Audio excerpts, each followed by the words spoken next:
ये अमल रिस्क में बरकत के लिए किया जाता है। इसे रोजाना हर नमाज के बाद पढ़ा जा सकता है। ये तरीका आसान है और इसे नियमित करना जरूरी है ताकि पढ़ाई में लगातारपन बना रहे। सबसे पहले 11 मर्तबा दरूद शरीफ पढ़ें।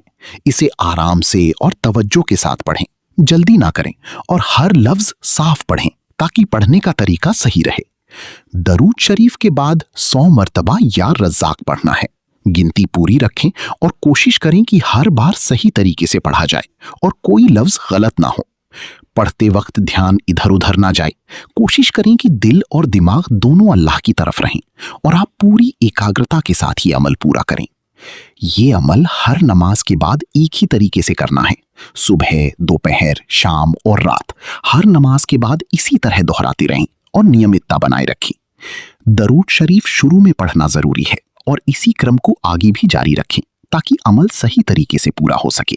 ये अमल रोजाना हर नमाज के बाद उसी तरीके से पूरा करना है जैसा बताया गया है। इसमें कोई बदलाव ना करें और एक ही तरीका लगातार अपनाएं ताकि पढ़ाई सही ढंग से होती रहे। दुरूद शरीफ 11 मर्तबा पढ़ने के बाद 100 मर्तबा या रज़्ज़ाक पढ़ना है।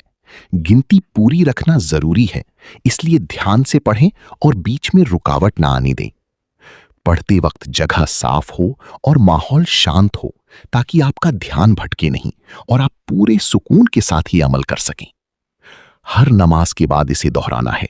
फज्र, जुहर, असर, मगरिब और इशा हर वक्त इसी तरह पढ़ें और कोई नमाज छोड़ने की कोशिश ना करें।